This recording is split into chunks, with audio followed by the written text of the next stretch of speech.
Wint Sport wordt mij mogelijk maken door Friesland Lies. Ik moet de wedstrijd van Snijn. Je verliest, ik krijg €1500 de maand. Wat voor 150 doe je met ek?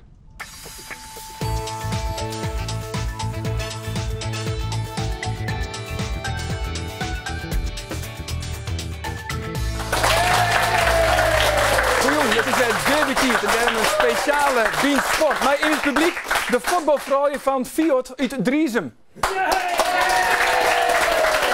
En aan tafel misschien wel de meest bekende Heerenveen-supporter Hans Anker, Ljouwerter Foukeboy, Heerenveen-verdediger. Natuurlijk, daar zit hij Lucas Bijker en collega-journalist Frits Barend.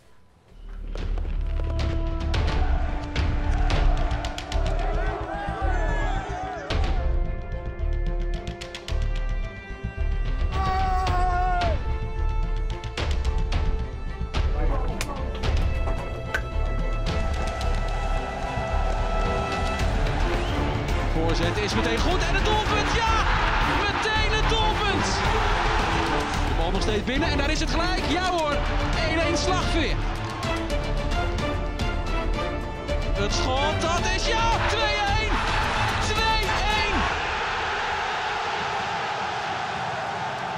2-1! Ja, de beelden van Vlien hier. Om even in de stemming te komen. Dan begint het liek weer te kriebelen, of net? Direct. Direct, hè? Direct weer. Maar ja, Justin Jong weet ik wel. Dan gaan ze opwarmen natuurlijk. Natuurlijk. Maar ben je er snel bij trouwens? Nee. Niet? Nee. Want? Wij gaan nooit naar... ik ga net weer naar uitwedstrijden. Ik heb het verliezen wel in, maar toen ben ik later trouwd en bij gekregen. En ik ben trouw de week altijd al fit. En ik zei, we gaan net naar uitwedstrijden. En ik ben wel eens maaijwest naar Cambuur.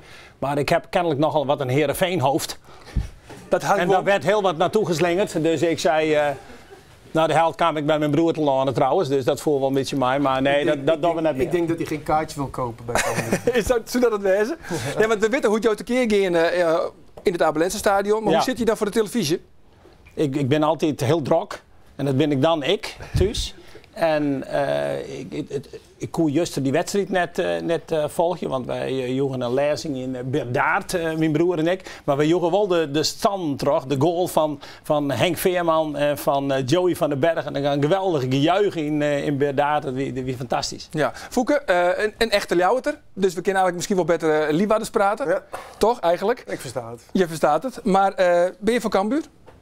Ja, natuurlijk. Ja? Ik ben een Cambuurman, dus ik kom uit de stad. Het is stad tegen regio, de kleuren liggen er ook. De kleuren van de stad, de kleuren van de regio. Dus ja, ik ben daar natuurlijk opgegroeid, gespeeld. En dan ben je wel een Cambuurman, dat mag ik ook wel eerlijk zeggen. Meer dan Heerenveenman, maar de tijd heeft natuurlijk alles wel in het perspectief gezet. En kijk je daar soms ook wel eens wat neutraler tegenaan, hoor. Maar goed, dan ben je gewoon van Cambuur. Ja, natuurlijk. Ja. En Lucas, voor jou, Snijn, is het nou een datum, een wedstrijd naar Utrecht eigenlijk? Want ja, voor het eerst waarom in het Hol van de Leeuw? Ja, het is wel bijzonder natuurlijk. Weet je, je zit nu aan de andere kant. En hele mooie wedstrijden meegemaakt in Leeuwarden. En dan met de andere shirt aan. Maar goed, ja, nu is het zaak om het om te draaien. En nu de 3 punten mee naar Heerenveen te nemen. Maar dat zal een warm welkom worden dan, Snijn?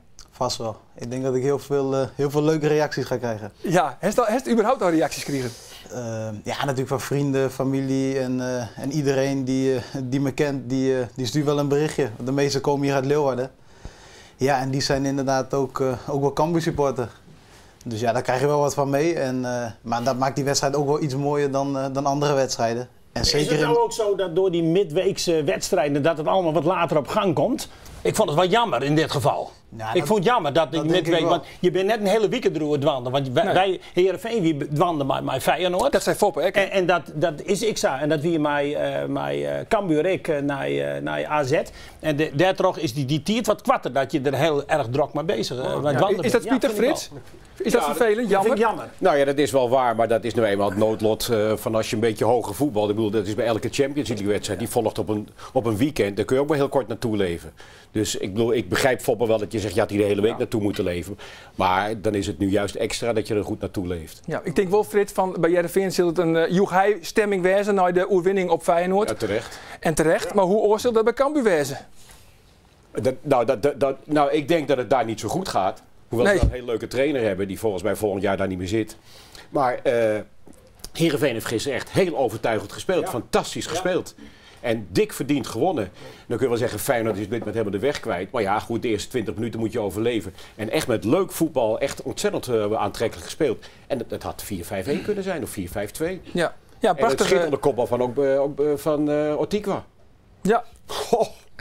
Maar van een prachtige overwinning van Heerenveen, of Cambuur, dus een debakel eigenlijk in Alkmaar. Maar het grootste verlies is misschien wel... Okbetje. Okbetje, dit we even zien.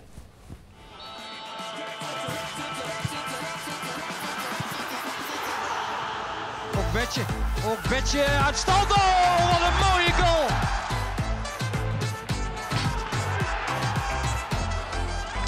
Voor het doel Okbetje. En daar is nummer 3.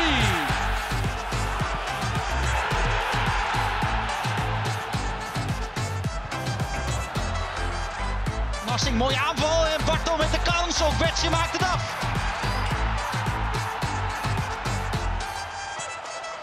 De voorzet is nu goed en daar valt hij. Okbetje, wie anders? Ja, Fouke, hoe groot is het verlies van Okbetje van Cambuur? Nou, ik ben voor de winststop een aantal keer geweest, ook bij Cambuur. En ik vond er wel ook wel, als hij niet meedeed, dan viel het heel erg op. Hij is gewoon heel belangrijk voor het team. Ja, dat hij nu weg is, het is een aderlating, want hij is degene die een bal bij zich kan houden. Hij is ook degene die doelpunten kan maken. Ja, maar niet alleen nog de topscorer, hij is mentaal heel belangrijk voor de ploeg, lijkt het mij. Hij voelde zich heel betrokken volgens mij bij Cambuur. Ja, hij voelt zich ook betrokken, hij was echt op zijn plek. En, daarom viel het mij ook wel wat tegen, dat hij weggaat. Ik begrijp Cambuur ook wel, want je kunt ook nog geld incasseren. Nee, dat gelimiteerd. Maar dan ga je naar Willem II. Ja, ik denk dat was nog niet uitgesproken. Ja. Dat is jouw vak om af en toe er even in te komen. Maar kijk, wat ik ook heb gezien voor de winterstop, en dat kan ook misschien in zijn gevoel hebben meegespeeld om toch naar Willem II, daar een heel duidelijk plan. Dat is je positie waar je komt te spelen. Daar gaan we je gebruiken. Ik heb dus wedstrijden gezien dat hij op links speelde, dat er gewisseld werd, dan moest hij naar rechts. En op een gegeven moment kwam hij weer in de spits uit. Ja, ik denk, dat is ook niet goed voor zo'n jongen. Dit is een jongen die in de punt moet spelen. Dat is zijn beste positie. En daar moet hij belangrijk zijn voor het team. En dan moet je maar andere dingen gaan bedenken. Ja, en ik denk natuurlijk dat geld ook een factor is geweest. Ja, dus die gewoon een clausule in zijn contract. Ja, maar dat is simpel. Dat heb je in zijn contract. Als dat erin staat en zijn contract loopt af, hoeft de club niet in te lichten. Je kan gewoon zeggen, hier is wat erin staat en wij gaan met hem een contract aan. Zo heb ik het in het verleden meegemaakt bij FC Utrecht met Fortuné. Ja, ook zo. Dat hebben we 1 keer gedaan. Daarna heb ik gezegd, dat gaan we nooit en nooit meer doen. Dan komt er maar geen speler naar Utrecht. Want dat was niet goed, want die raakte ik een dag voor de deadline kwijt. Zomaar. En ik moest, toen hebben we Ali Boussabon snel gehaald. Ja. Maar ja, dat is het lot waar je nu even in zit. Ja, het is lastig. Niet gehad. Maar ja, goed, weet je, er komt een mooie wedstrijd aan en hij is er niet bij. Dus, zo is dat. En het gaat om de jongens die er wel zijn. Ja, wie is de kampioensploeg van Fiat nou trakteerd wordt op Oranjekoeken, Friese Oranjekoeken. Kunnen wij even zien naar de reactie van Henk de Jong op het voortgaan van Okbetje. Pot voor de dikkie, ik baalde er wel van dat er voortgaan. Dat 3 man hier ik wel bloed kent en hier ergens over een paar miljoen verdienen kent. Maar Kleer, hij had het besluit genomen en dat is ik een voetbal. Hij is gewoon professor. Hij waait binnen en hij waait ik zelf voort. En zo mag het zien. Maar ik merk wel in de hulle, en dat merk ik wijze op de dag van de wedstrijd. Om al worden we het je bekend. Ik wist het 10 jaar al. Ja, toen merk ik gewoon een bepaalde matheid in de hele club. En ik merk het ook bij onze hulle om jou en hieromheen en bij onze achterban. Hè. Iedereen weer heel teleurgesteld. En dan is hier op een Sky Vloed van PSV. Ja, dat is een groot talent. Is hij een van de mensen die het Cambuur redden mag? Ja, dat klopt. Maar daar kan ze net op de jongens in redden. Want dat mag een beetje een ander doen. Dus dat houden we voort. Maar ik hoop dat we de komende dagen nog wat doen kennen. Kijk, ik ga er gewoon alles aan doen om Cambuur samen met de rest in de Eredivisie te houden. En dat is denk ik het allerbelangrijkste op dit moment. En daar heb ik heel veel zin in. En kijk de toekomst wel met de glimlach toe. Ja, zelf zie ik mezelf als middenvelder het meest. Maar ook een middenvelder die in de spits kan spelen.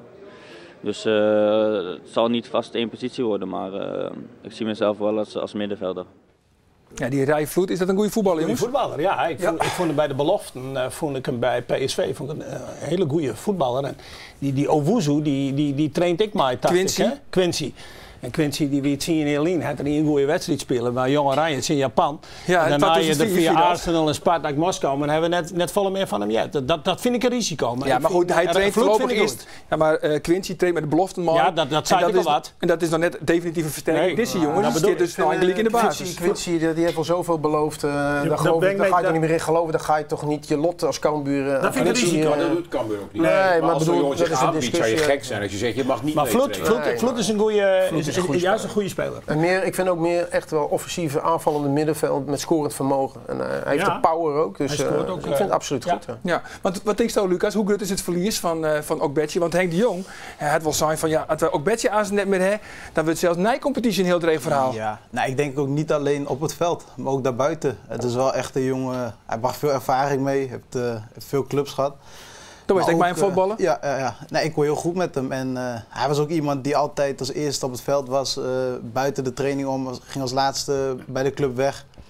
Dus ja, dat geeft ook wel aan hoe betrokken die was bij de club. Maar die hij ook de baas in de Klaarkamer eigenlijk?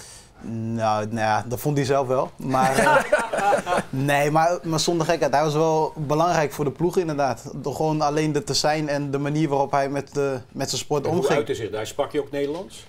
Hij sprak redelijk snel. Dat zegt ook wat. Gebrekkig Nederlands, maar dat zegt wel wat. De manier waarop hij probeerde het wel. En, dat zegt wel. En, ja, hij was inderdaad ook altijd bezig van hoe zeg je dit en hoe dit. En hij wilde heel graag ook echt betrokken zijn hier. En ik denk dat naast het voetbal dat ook gewoon wel gemist gaat zijn voor Cambuur. Ja, en dat hij nou naar een directe concurrent gaat, dat is ook wel dubbelsoer. Dat vind ik heel wrang. Maar er komt dan bij, Henk de Jong die zei ik nou weer een enorme zwarte daai. Hè, want ook Betje Fut en de verlies en AZ. En er stond 22 minuten volgens mij 3-0 achter. Maar dan ik nog de Graafschap die wint van Den Haag. Hè, waar notabene een topclub is Heerenveen. Maar 0 van verlies. Ja, Roda wint ik nog. Ja. Roda, dat is inderdaad een minder weekend voor Cambuur. Ja, en het wordt nog minder snijden. En dat is het probleem voor Cambuur op dit moment. Natuurlijk. Want wij zitten in de flow. Ja, dat doe ik steeds. Maar krijgt Foppen nou eindelijk, want elke niet zo Heerenveen is een wisselvallige ploeg. Maar krijgt hij het nou eindelijk stabiel? Nou ja, dat hebben we al eerder gedacht, want ze hebben eerder prachtige wedstrijden spelen. Maar hij is nog wel een ziekje. Hè? Maar 2 overwinningen op Riegen, dat jouw dan ook wel een boost? Dit wie wel een hele goede wedstrijd, heb ik wel begrepen. Ja, kijk, ik denk ook wel je moet ook wat stabiliteit in. Het verschil is dat ook, kijk, Heerenveen kan wel terugvallen op een hele ervaren coach. Hè? Dus je hebt natuurlijk al het een en ander meegemaakt, dus wordt ook niet zo snel nerveus. En weet ook wel een beetje hoe hij bepaalde dingen naar zijn hand moet gaan zetten. Ook in het communiceren, maar ook in het motiveren. Want er komen natuurlijk hele andere zaken om de hoek. Je bent er niet trainer, je bent veel meer coach. En bepaalde maatregelen die je moet nemen. Kijk, en dat heeft natuurlijk Heerenveen wel. Hè. Als het even moeilijk is, ze hebben altijd nog even een hele pak aan ervaring binnen de geledingen met Foppen om te zeggen, ja, daar gaan we wel mee om, rustig blijven, komt goed. Ja, vernimt u dat, Lucas? Dat hij een soort, ja, natuurlijk heeft hij een soort ondervinding, maar dat hij altijd rustig bloot? Nou, niet altijd toch? Dat, ja, maar dat valt wel mee. Dat is nee, dat is ook zo. Hij heeft nog wel de passie. De passie en de emotie heeft hij nog wel. En dat merk je ook gauw genoeg langs de zijlijn. Nee, maar hij is wel inderdaad, ja, wat je zegt, wel de ervaring. En zeker zo'n wedstrijd tegen Cambuur, dat weet hij goed te verkopen aan de spelers. Ook de vorige wedstrijd. Kijk, die jongens die niet uit Friesland komen of de wedstrijd niet vaker hebben gespeeld, die weten het niet. Dus er zijn heel wat. Maar de manier, dat bijna niemand. Ja. Nee, maar de manier waarop hij dat dan teweeg wil brengen binnen de groep, dat kan hij inderdaad. Hoe doet hij dat dan? Ja, hoe doet hij dat? Hoe doet hij dat? Nou, je hebt wel eens trainers die dat doen met beelden van familie en zo, maar dat doet hij niet. Maar het is wel echt, hij probeert het wel echt te benadrukken hoe hij dat zelf heeft meegemaakt. En hij heeft heel vaak verhalen wat hij zelf allemaal heeft meegemaakt. En dat is natuurlijk een hele hoop. Maar ja, op die manier probeert hij de spelers te inspireren. En bij zulke wedstrijden kan dat wel goed werken, uiteindelijk. Ja, wat ik knap vond, want hij had niet meegemaakt dat er gewonnen was in de Kuip. En dat heeft hij toch op een gegeven moment voor het eerst even bewerkstellig. Dus dat is... Daar wel in is hij teruggekomen. Nu is zijn missie volbracht. Ja, misschien wel. Nou nog een keer. Dit staartje moest er nog komen, Frits. Ja, toch. Ze gaan verliezen. Ze gaan verliezen. Foppen heeft zijn uitwedstrijd bij Feyenoord. Dus. Die boy, hè? De wens is de vader van de gedachte. Daar zal hij mee moeten doen. Zoals zo vaak. Heerenveen, 3 wedstrijden gespeeld, 9 punten, boy. Wat wilt u daarop zeggen? U heeft het laatste woord. U bent de verdachte. Geniet er nog even van, want het is je laatste geweest. Hey jongens, we hebben er al even een kwart uur die hele kwart tarieringstijd eigenlijk. Hè, want Heerenveen had dus juist nog voetballetje in Feyenoord. Dat begon Foppen Joert Ekkeloer op de persconferentie. Ja, het is van Toornsje naar Snijn is ook gewoon aan de krappe kant. Daar had Raymond Verheij en ik al eens wat geroepen, maar het is gewoon zo. Dus je wijs je Snijn, dat is een normaal ritme, dat kan. Maar dit is een krek aan de kwarte kant. Dus de tweede dag is meestal de lastigste dag. Nou, en dan moet de boel weer opladen worden en daar is er te weinig tijd voor. Ja, en die kijkt hier met de supporters. Dit gaat meer over de tarriedings van de spelers. Heeft hij een punt? Nee, maar ga dan weer even naar Engeland. Dan moet je kijken hoe moordend daar het gespeeld wordt. En in tempo veel hoger dan in Nederland nog. En dan hoor je niemand eigenlijk klagen over dat in dit geval wedstrijden typisch elkaar opvolgen. Eigenlijk. Ja, maar dat is ook niet, dit is ook niet iedere week achter elkaar. Dit zijn profs en die kunnen echt wel goed herstellen. En die zijn wel weer klaar voor de volgende wedstrijd. Het enige voordeel is, ik denk dat Cambuur heeft 1 dag meer voor deze wedstrijd aan rust. Nou. Maar hebben ze ook nodig. Hebben ze ook nodig, boy. Ja, zullen zien. Hey jongens, wat mij opvoelt, twee keer... Lieke Heerenveen wel een beetje onder de indruk in het Cambuurstadion. De ploeg dan, toch die vijandige ambiance. Hoe kun je er nou voor zorgen als trainer dat je daar als speler je net te volle van oorloeken? Ik vind als speler moet je bezig zijn met waar je goed in bent. En dat is vooral in het veld je ding doen. Met de opdrachten die iedereen heeft of wat dan ook. Maar waar het om gaat is je focus daar houden. Daar waar het moet gebeuren en daar moet je op concentreren. En alle zaken eromheen, daar zul je je toch voor moeten afsluiten. Maar je moet, kijk, het is een aparte sfeer en daar moet je ook van genieten. Dus je speelt in die sfeer en die atmosfeer en dat geeft je energie. En daar moet je mee aan de slag. En dan ga je kijken, wie gaat er winnen, wie trekt het naar zich toe. Want degene die zich het meest laat afleiden, die gaat altijd met randverschijnselen bezig. Dus dan kom je niet meer bij de kern, maar dan ga je er buiten zitten. En dan ga je op kleine dingen reageren. Maar dan ben je niet bezig met de kern. En, daar moet je continu al op hameren. En dan is zo'n tijd om naar zo'n wedstrijd te gaan is wel kort. Maar dat moet ook, als ze naar Feyenoord gaan, hebben ze dat ook. Speel je een volle Kuip. Ja. Dan heb je het er ook niet gezien dat ze in de war raakten. Je bent wel bewend. Ja, maar Van den Berg was opvallend wat hij zei. Die zei na de 1-1, oh god, amai. En dan gaat het gebeuren. Ja. Weet je wel, van dit komt niet meer goal uit de lucht. En dan denk ik van, dat is nou een denkfout. Dat ben ik niet met je eens. Nou praat je, vind ik te veel bureautaal. Nee, ik kan me voorstellen, je bent beter, je hebt de wedstrijd in handen en dan komt er zo'n onverwachte goal. Ja, en dan komt die Kuip omhoog en dan denk je, oh god, hebben die wedstrijd helemaal in handen. En eigenlijk een KUT-goal komt er dan. Maar dan is het 1-1. Ja, dan is het 1-1. Er is nog niks aan de hand. Nee, maar wacht. Dan spreek je, je hebt zelf lang genoeg gevoetbald. Dan gaat er iets gebeuren in die Kuip. Dan denk je, oh god, dan gaat die ploeg, krijgt ineens vleugels. Die ploeg was helemaal kapot. En dan kan ik me heel goed voorstellen dat je dan op dat moment denkt, oh god, we hebben die wedstrijd hoe geven we die wedstrijd nu nog uit handen? Want dan reken je niet meer op die 2-1. Dan moet je toch iedereen... Dat is een logisch gevolg, vind ik. Dus het is... Omdat je ook die 0-2 had kunnen maken. Hij zei, precies, je had 0-2, 0-3. En dan wordt het 1-1. Dan gebeurt er... Iedereen weet dat als je gevoetbald hebt, dat het een ongelofelijke mentale douw kan geven. Dan kun je nog zo focussen. En ik bedoel, je bent zelf trainer geweest. Dan valt alles weer, denk ik. Dan gaat iedereen heeft het gevoel dat... Tom is het toch 1-1 geworden. Straks gaan ze ook een lucky goal 2-1 maken. Dus ik kan me voorstellen dat men dacht. Alleen hij pakte zich heel sterk, Heerenveen. Ja, absoluut. Dus in het veld bleek het niet. Maar dat hij dat dacht op dat moment vind ik een heel logisch gedachte. Maar het zou gek zijn als je dat niet had gedacht. Nou, weet ik niet. Maar Lucas, je bent klaar voor die hele vijandige sfeer die direct weer heerst in het Cambuurstadion. Je bent er klaar voor? Ja, dat denk ik wel. Kijk, ik denk dat je uiteindelijk alleen maar het beste uit jezelf kunt halen in zo'n sfeer. Tenminste, dat geldt voor mij dan. Kijk, hoe vijandig, hoe beter, daar haal je juist alleen maar energie uit, denk ik. Priemende vingers, of priemende blikken, middelvingers, het maakt het eigenlijk net uit. Dat verschilt voor iedereen. Dat verschilt voor iedereen. Het is echt... Ik wil het echt de train. Je moet je er niks van aan, je moet ervoor afsluiten. En waarom moet je dan elke keer zeggen? Omdat het blijkbaar toch elke keer wel gebeurt dat je niet vooraf kunt sluiten. Anders hoef je het niet te zeggen. Zo is dat. Maar juist er weer 50.000 mensen die en Feyenoord moest winnen. Want hier 3 keer verlen. Volgens mij van NEC, PSV en AZ. Ja. Dus daar zit een enorme druk op die ploeg. Die moesten en weer vijandig. Die zitten zondag bij Cambuur. En dat rijden bij Cambuur ook. En dat zijn minder mensen, maar die maak je natuurlijk een boel kabaal. Maar dat is wat ik hier achter mij... Ja, dan ken ik positieve energie. Dat is Fiat, hè? Dat is Fiat. Ja, hartstikke mooi. Ik heb nog eens gereisd met de Fiat bij een F, hè? Hey jongens, het is er weer tijd voor de quiz.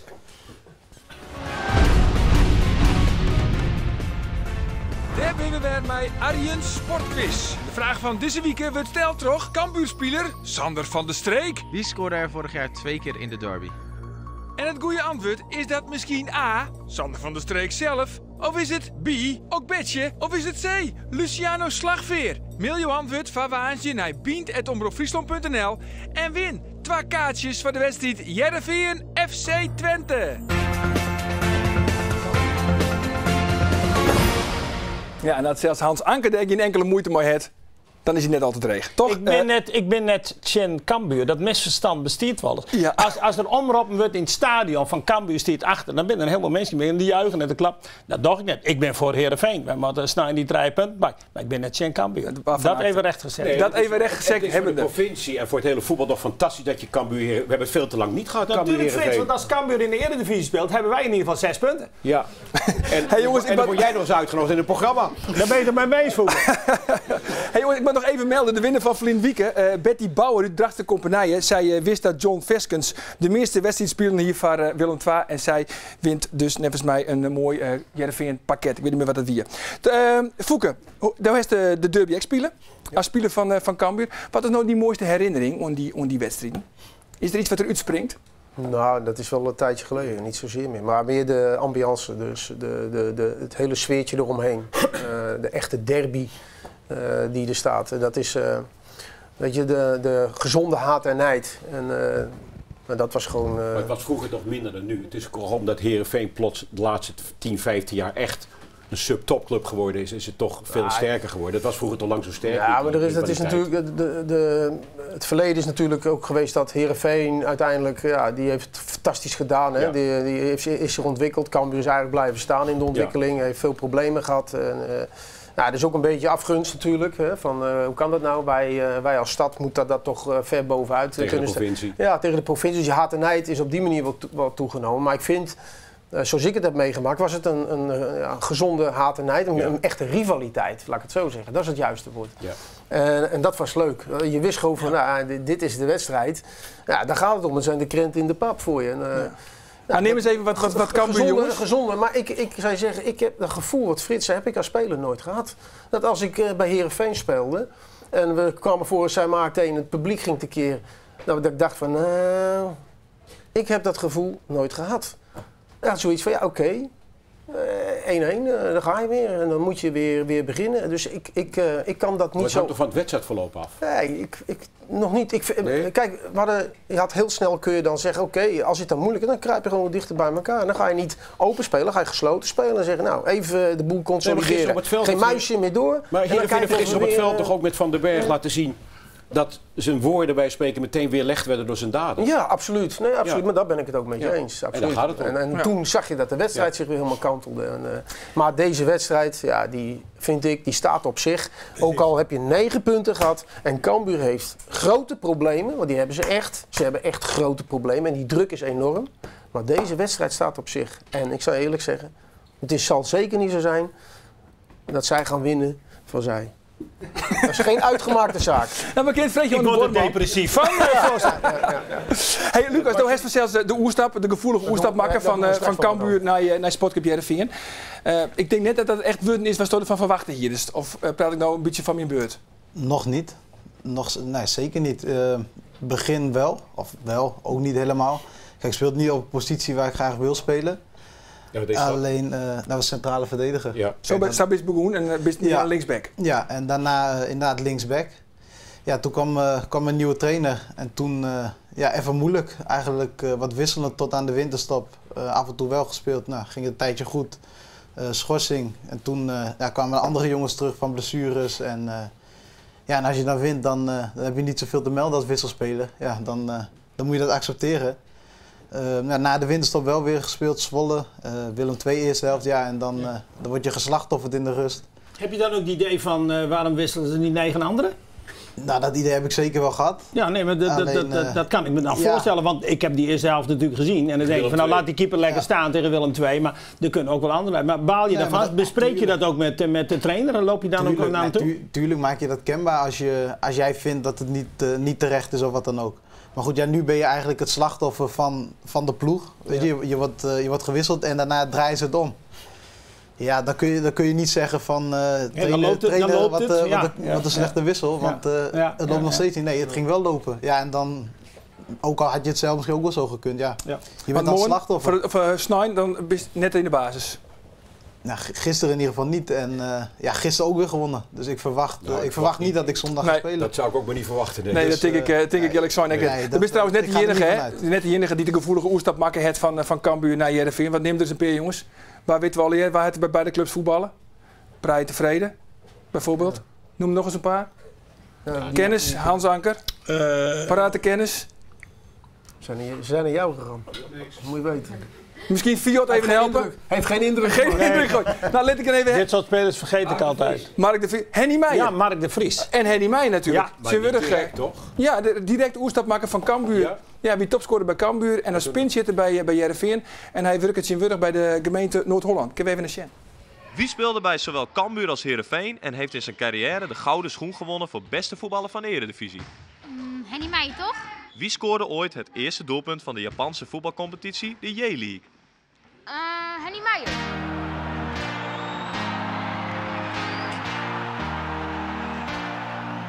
Wie speelde bij 9 verschillende clubs, speelde meer dan 400 wedstrijden en scoorde 150 officiële doelpunten? Henny Meijer. En dat ben ik.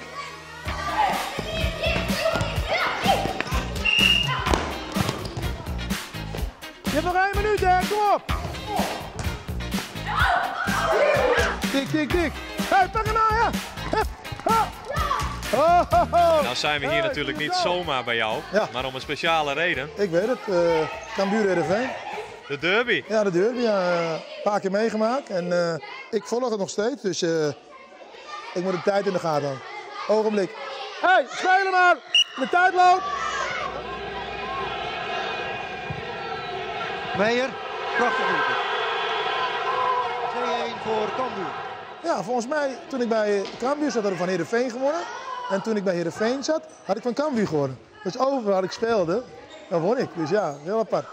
Hé, hier. Nou, dan scoorde Kevin! Nu! Is Kevin, kom op! Hé. Even rustig. Hé, het is simpel, jongens. Hé, luister even. Gewoon sportief wezen. Hens is hens. Ik was topscorer bij Cambuur. En ik kom bij Heerenveen als een beetje pinchitter. Dat lag me niet helemaal, maar de wedstrijd tegen Cambuur kan ik nog herinneren dat ik scoorde. Dus dat bleef toch de spanning, ja, dat is gewoon geweldig. Oh, jammer.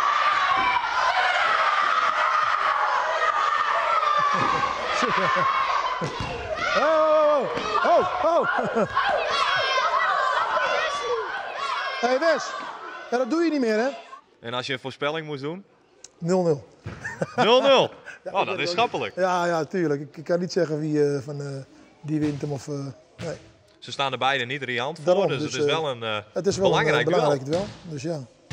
Maar ik had op 0-0, dan blijf ik diplomatisch. Tuurlijk, de altijd diplomatische Henny Meijer. Wat denken jullie, jongens? Wat wordt het? Wat wordt het gewoon? Ian Treien. 3-1. 3-1 natuurlijk. Lucas? 0-2. 0-2. 2-5. 2-5, ja. Als je zo'n kansen creëert in Feyenoord, dan kunnen we er zeker Treien in Cambuur. Ja, dat brengt me dan op het volgende. Maar Cambuur wil altijd, of Henk de Jong wil altijd onvallend voetbal spelen. Maar is het misschien nou net niet van wat meer realisme? Ja, maar dat is ook een beetje naïef allemaal. Het aanvallend voetbal willen spelen. Ik bedoel, je moet spelen naar de kwaliteit die je hebt. Wat zo'n stoot dan bij Cambuur? 4 verdedigers? Het is heel simpel. In de positie waarin je staat moet je zorgen dat je verdedigerorganisatie eerst goed is. En die was tegen AZ de eerste 20 minuten dramatisch. En die is zo slecht, dat wil je niet weten. De eerste 20 minuten dramatisch. Dat leek helemaal nergens op. Ik heb zitten kijken met echt kromme tenen wat daar gebeurde. Dat leek gewoon nergens op. Nee, jongens, ja, natuurlijk. En Latschman, wat een fantastische speler. Is die... Hoe zwaar is die? Ja, maar die was bij Vitesse weer hartstikke goed, hè? Was een goede speler. Maar Peersman zat in het centrum, maar dat is een back, dat is geen centrale verdediger. Die maakt iedere wedstrijd cruciale fout in de as. Dat is geen echte centrale maar verdediger. heeft hij een centrale verdediger verder? Die Reinen dat hij weg is gegaan, dat is Reinen al naderlating. natuurlijk. Van der Laan zit er nog. En Van der Laan is er nog, een Dammers. Maar die heeft wat moeite misschien met veel ruimte. Maar maak het dan wat kleiner, compacter en ga er wat mee doen. Maar zorg nou dat dat goed is. Maar die eerste goal van Vincent Janssen afgelopen week was wel een beauty van een goal. Hè? De eerste bij de eerste Maar paal. AZ, Cambuur, bedoel, je kan ook de verdedigers. Je moet ook soms de eer geven aan een aanvaller. Maar nog eventjes, Fouke, want nou even geen club. Ik zie zoveel fouten gebeuren. Want, maar waarom gaat de keeper dan... En waarom blijft hij staan hier? Maar die bal gaat er niet voorlangs. Ja. Maar als die voorlangs gaat, dan staat nu Maar man. er staan een verdediger, denk je, god, dat was gewoon maar goed, soms kan een aanvaller net iets slimmer zijn dan alle verdedigers en de keeper samen. Ja, maar goed, ik probeer alleen aan te geven. Jij was ook wel eens slimmer dan de verdedigers bij Brugge. Jawel, maar als ik zie hoe daar verdedigd wordt... Of beledig ik je nu? Ik heb nooit zoveel ruimte gekregen als daar de ruimte was. Ja, maar hij kreeg geen ruimte, Vincent. Nooit. En jongens, eventjes wat op de radio toch wij snel vanzelfs live verslag van deze wedstrijd. We zitten al om 1 uur uit met de vastkoging en dan het wedstrijdverslag en alle nijperteren binnen zelfs dan live te volgen bij Omroep Friesland op de radio. Nog even hoe die ambities Fouke. De Hesten volgens mij bij de vorige derby ik ben eigenlijk de ideale trainer, de opvolger van Foppe de Haan. Ja, is het nog altijd zo of is het een beetje verborgen? Er was een geintje met de journalist die belde me en die zei van ik had het druk en hij zegt over opvolger van Foppe. Ik zei nou die heb je aan de lijn. Dus ik denk, ja, wat moet ik dan zeggen? Ik vind het mooi. En dan moet ik zeggen, neem Hans. Ja, dat moet je ook niet allemaal zeggen. Ik ben coach van NTW geweest. Ik denk dat ze een hele goede keuze met Foppe hebben gedaan. Gewoon maar rust in de tent. Die hoort ermee op. Ja, maar zou je het willen? Ja, Foppe die stopt al een paar. Je weet het nooit. Je weet het nooit. Net als Guus Hiddink bij Chelsea. Maar het zou toch best een mooie club voor je zijn? Nee, maar dat is ook zo, tuurlijk. Dan mag je ook best ja toch op. Ja, maar ik zeg ook niet nee. Ik zeg alleen... Toen ging dat zo in een rijtje. En als Cambuur bij je komt, zou je dat dan nog willen? Cambuur, ja, dan blijft het toch een club die, daar kom je vandaan, ik bedoel, achtertuin. En dat is natuurlijk, maar dat is ook een beetje de nostalgie en ook de emotie die je nog hebt bij zo'n club. Maar ik hoop gewoon dat het goed gaat. Maar ik maak me, dat zijn natuurlijk ook mijn kritieke punten, heel erg veel zorgen. Mijn ambitie is, ik heb dit jaar ook even afstand genomen en dat is ook wel eens goed. Dat opent je ogen met hele andere dingen. Andere cursussen gedaan, buitenland geweest, naar clubs bezocht. Dat vond ik heerlijk en ik ben weer helemaal fris om de komende zomer van de start te gaan. En waar wit? Misschien wel hier dan in de eigen achtertuin we gaan het zien. bij Cambuur. Heren, Tiegetank van je komst. Doos Snijn, een heel soort succes, Lucas. En heren, Tiegetank van je komst in de studio. Ons staat hier vanzelfs de matadoren van Fiat Udriesem, Tiegetank. De oranje koeken van Schuurmans, Usjouwert. Dick van me voor ons staat hier Dienst Sport Extra. Het is even nog een hele gezellige jongen. Dag.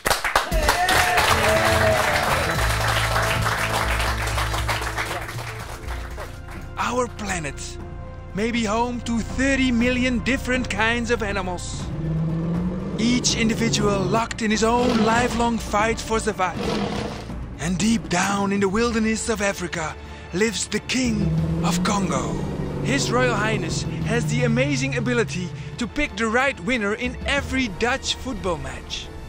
Derby, Cambuur Heerenveen. Hallo, 5 euro, Cambuur gaat winnen. Hallo, ja, 100 euro, Heerenveen gaat winnen. Bient Sport, waar het mij mogelijk maakt toch Friesland lies.